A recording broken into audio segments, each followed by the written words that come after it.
FSN Radio. It's all about what's next. Go to financialsurvivalnetwork.com and sign up for your free weekly newsletter. You'll also get 3 free reports. The Financial Survival Network. It's all about what's next. Welcome. You are listening to and perhaps even watching the Financial Survival Network. I'm Kerry Lutz, and I want to share with you a story that has been all but neglected. No, I would say it has been neglected by the mainstream media. It could be the biggest story in recorded history, and I'm not exaggerating one bit. And yet, the mainstream media, including Fox News, is nowhere to be found on this story. It is shocking to me. This is so grave, this story. It is so potentially devastating, both to China and the world economy. And it is a game changer of epic proportions, and nobody is reporting on it. A few sites from Taiwan, the YouTubes go up, and then they get taken down or they get sandboxed so nobody can find them on a search. Right now, you're probably unaware, there is massive flooding taking place in the People's Republic of China, aka the PRC. Massive. They say maybe it's the worst flooding since 1949. Well, in reality, it's probably worse than that. Some of it's man-made, some of it is natural, but nonetheless, it is just as devastating regardless of the causes. So I'm going to go over with you what is happening there now, why you need to be concerned about it, and that it could be the ultimate black swan, or they call it a slow rhino.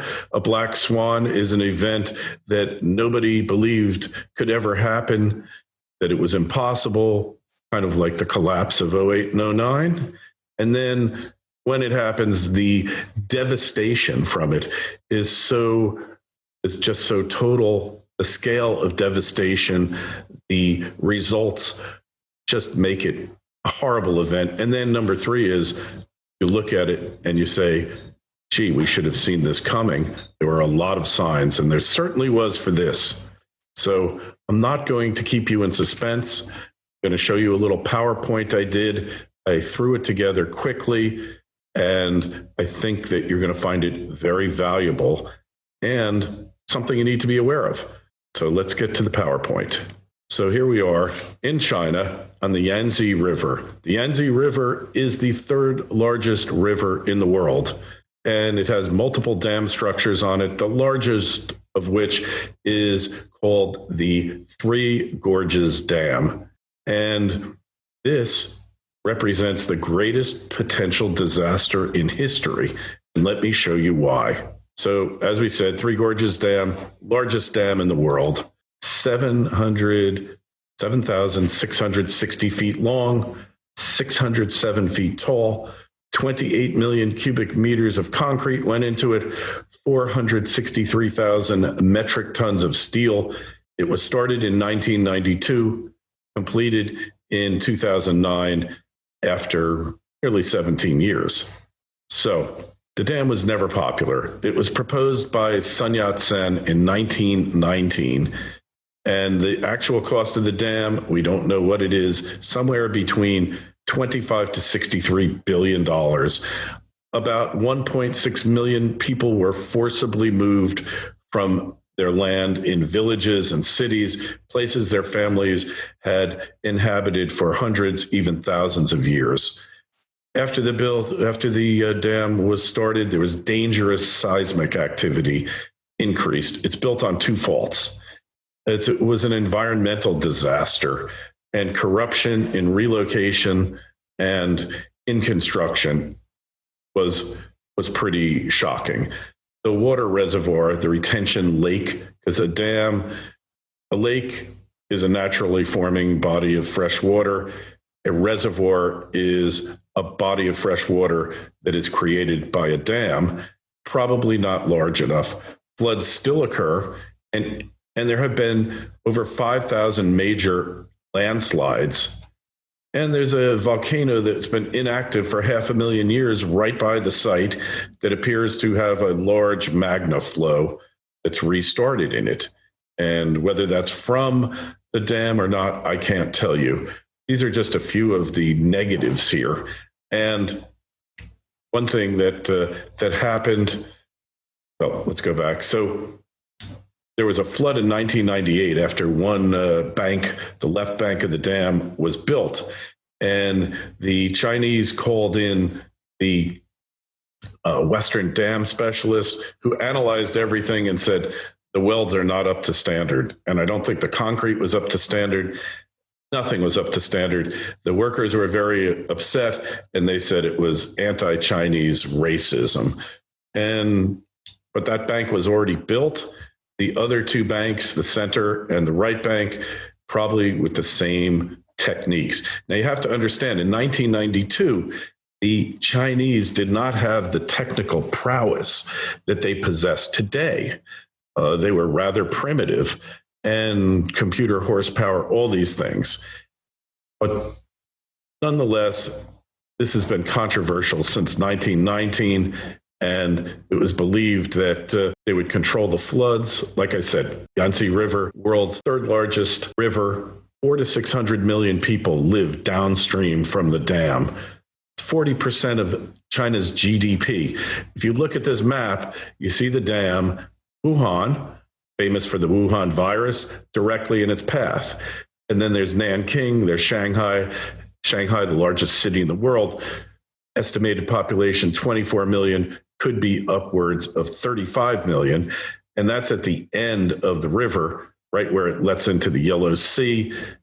All these places can potentially be affected by a dam collapse. And at the end of this presentation, I'm going to play you an excerpt of a Taiwanese news report.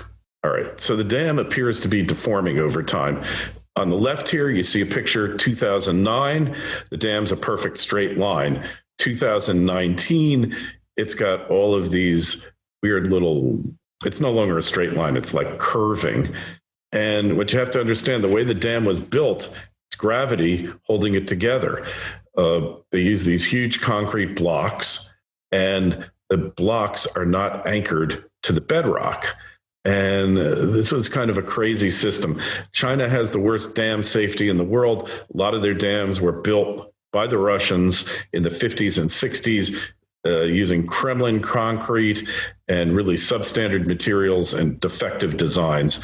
They had a dam collapse in 1975 that killed 240,000 people that just wasn't that important enough to report for the media. They never managed to report it. China never let the news out and killed, just devastated cities and villages. So let's go to the next one. Massive flooding is currently taking place below the dam, and people are getting killed, houses are being destroyed.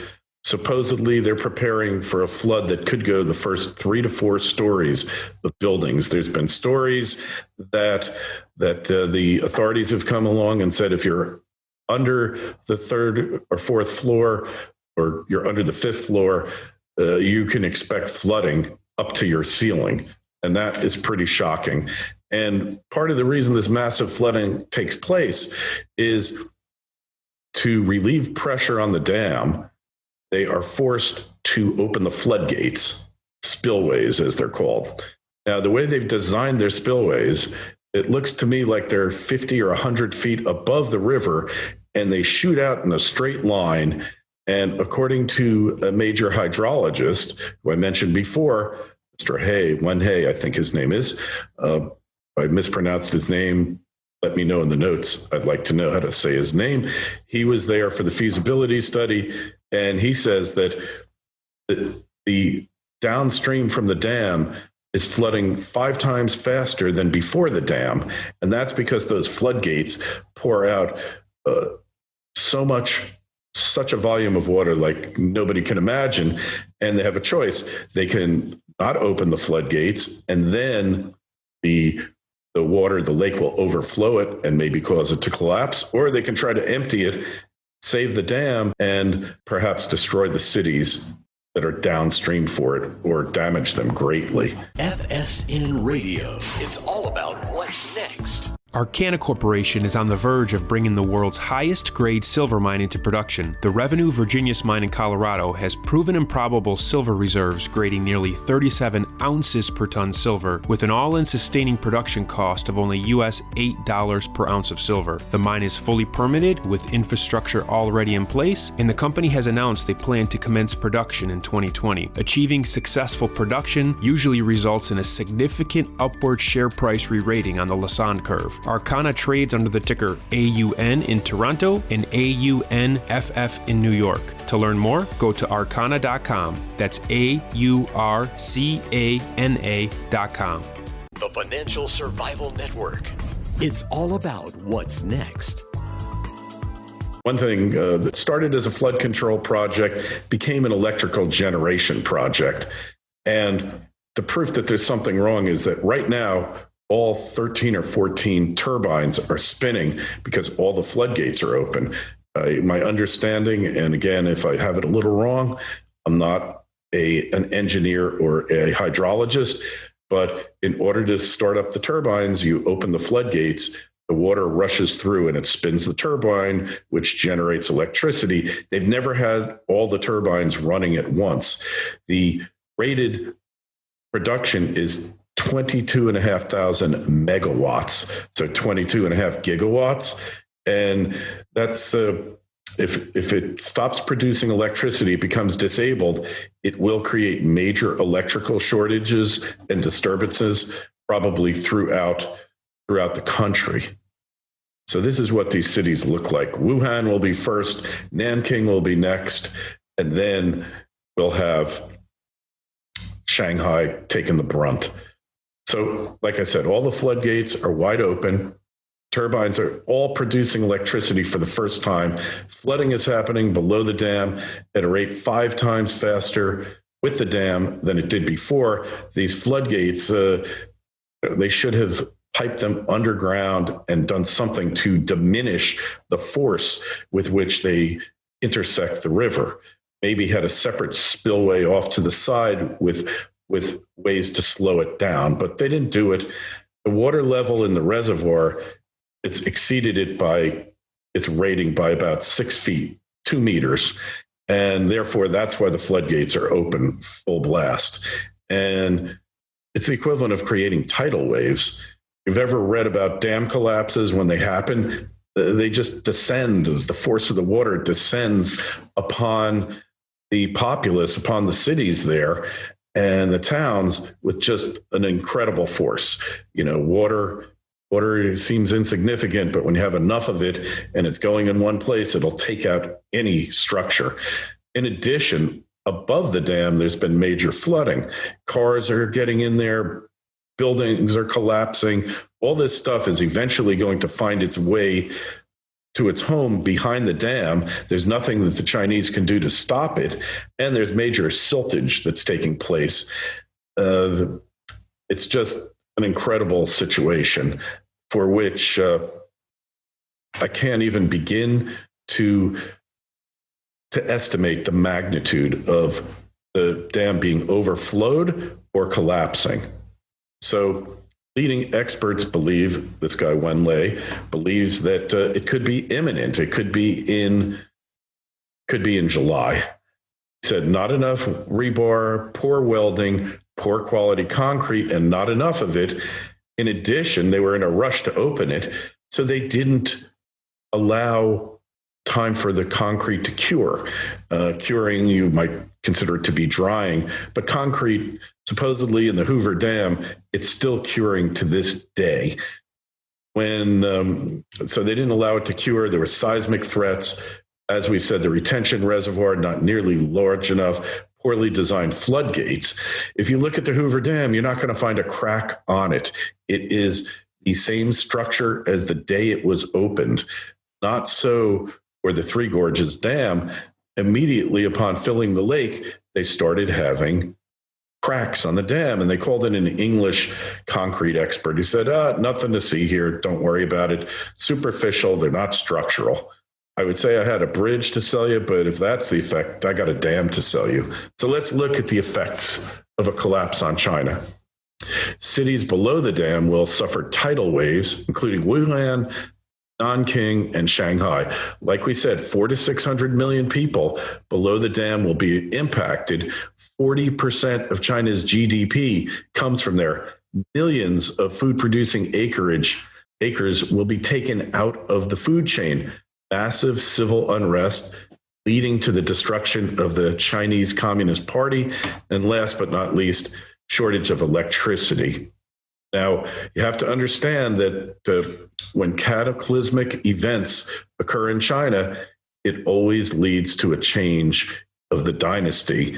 And we can just consider the Chinese Communist Party rule, which started in 1949, so we're at 71 years. It's just another form of dynasty that has different rules of lineage and patrilineage. It doesn't go by that. It's kind of a Darwinian structure where only the strongest survives, right? Only the person who can kill all the challengers. It's very Darwinian in nature. But let's look at the effects on the global economy. If this thing collapses or if it's overflowed, one or the other is going to happen because the rain is going to continue into August. And they could be getting a major feet more of rain. So reduction or elimination of Chinese goods from the global supply chain. Massive liquidation of Chinese foreign holdings in order to rebuild China. Because look, they're going to be stuck there. Now, this is an interesting thing because the people and the entities who've gotten their money out of China aren't going to necessarily want to repatriate their money in what appears to be a losing bet, but they might be forced to. And this could be one of the contentions that leads to the collapse of the CCP. We're going to see global shortages of many products, right? It has to happen. And when you think about it, all the junk, I mean, I'm looking around my office here and my God, like everything here is made in China. My Apple computer, well, my microphone's made the good old US of A, my Cloud 44A. But my Rodecaster, I think that one's built. But anyway, you know what I'm saying. My iPhone that I'm looking at, all made in China. And that's going to be cut off, or a large portion of it. So initially, it's going to lead to a major US dollar appreciation because the money will just be flooding out of Asia. But it could be the end of China as a global power. That's the big thing. It will, if the CCP is deposed, put out of power, that's the end of China as a global power for a while. I think they'll reemerge. Chinese are very resilient, but they'll reemerge in a different way, in a different form. I've said since the great economic recession, the Great Recession in 08 and 09, the Chinese government would never survive the next collapse. And here we are. We see that President Xi is gathering the troops together. He's nowhere to be found, supposedly, ostensibly, because there is a outbreak of the Wuhan virus in Beijing, but he could just be hiding out. All the leadership is hiding right now. Potential monetary inflation, rising prices. Well, we're going to have a lot smaller a pool of goods in the world, and demand is still going to be there. And finally, what I see happening, gold and silver remonetization, because the world global economic system is under tremendous strain right now. It can't afford to have the leading economy in the world be taken out of commission for a period of years without you coming to believe that there's a collapse that we've been experiencing so far due to the pandemic is just a taste of things to come. One other thing, and I'll cover that after the next slide. Well, that's the end of the presentation. But I want to go over one other thing. There are 66 nuclear power plants that China operates downstream from the dam. If you know anything about nukes, generally they're on rivers because they need a tremendous amount of water to go into the reactor core to cool the reactor. And as a result, they're always on rivers. And I look at Indian Point in Westchester County, New York, where I used to live, and it's on a river, and many of them are. I don't know that all of them are. Maybe under today's techniques, they don't necessarily need to be in a river. But if a few of these nukes get overwhelmed, it'll be like Fukushima on steroids. 66 of them. How does China recover from this? They'll almost be back in the Stone Age. So right now, you're not hearing about this. There's no news outlets covering it, nothing. You'll find a few stray videos. I'm going to put this on YouTube, but I'm also putting it on BitChute, and it will be on my site, financialsurvivalnetwork.com.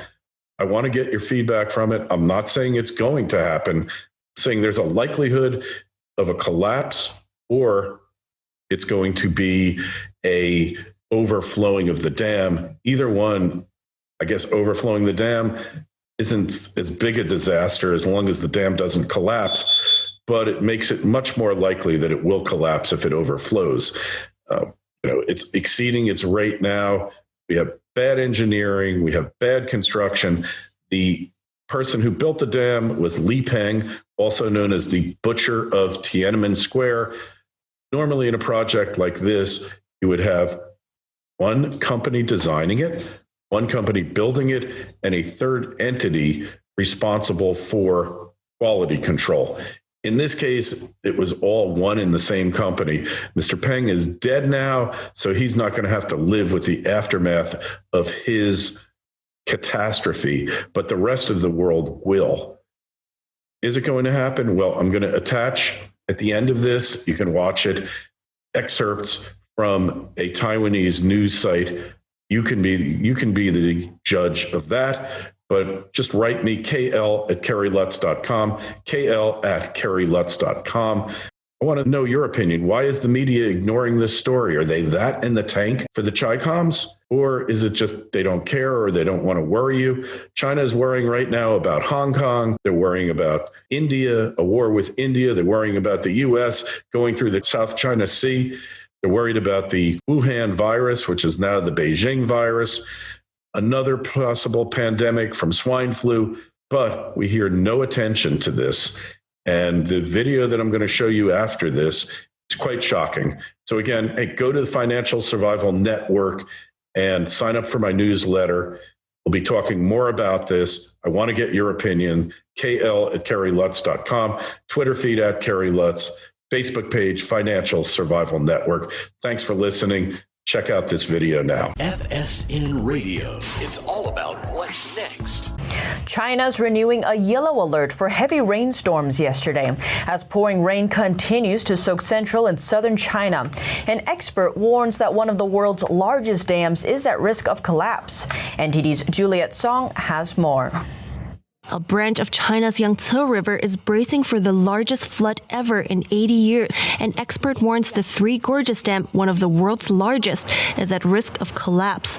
The dam is built above the Yangtze River and is situated in China's Hubei province. On Saturday, water inside the dam reservoir rose 6 feet above the warning level.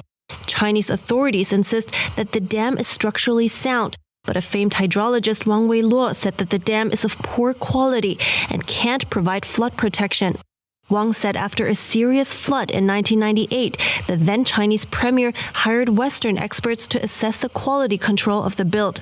The experts said the steel bar welding of the dam didn't meet the standards. Chinese workers were unhappy and said the Western experts' criticism was racial discrimination. But the criticism came too late. The steel bar welding and cement pouring of the gorge's left bank is all complete. They can't redo it. When the dam first began operations, state media made grand claims that the dam can withhold the worst flood in 10,000 years. Years later, they changed this claim to 1,000 years, then 100 years a year after, suggesting a decline in confidence in the dam. In 2010, state media quoted Chinese officials stressing that people can't put all their hopes of flood control on the Three Gorges Dam. Last year, a group of before and after photos of the dam circulating online sparked concerns. The photos show in 2008 the dam was a straight line, but the one in 2018 is slightly curved. Now the dam looks like this. Chinese authorities denied that the dam is deformed, claiming it's a satellite imaging issue. State experts later responded, saying the dam had moved a few millimeters, but within the normal safety range. Wang said before that the dam has moved due to its flawed design. He wrote in a 2019 article that the dam is composed of dozens of independent concrete blocks. These blocks are not connected to the bedrock below. They're just sitting on top it. Wang said if the dam collapses, it will impact over 400 million people living downstream. Yangtze River's mid to low reaches are densely populated and include big cities like Shanghai and Wuhan. China's state media maintains that the dam is not at risk of collapse, calling it rumors hyped by some Western media. Reporting by Huang Qing and Juliet Song, NTD News. FSN Radio. It's all about what's next. Go to financialsurvivalnetwork.com and sign up for your free weekly newsletter. You'll also get 3 free reports. The Financial Survival Network. It's all about what's next.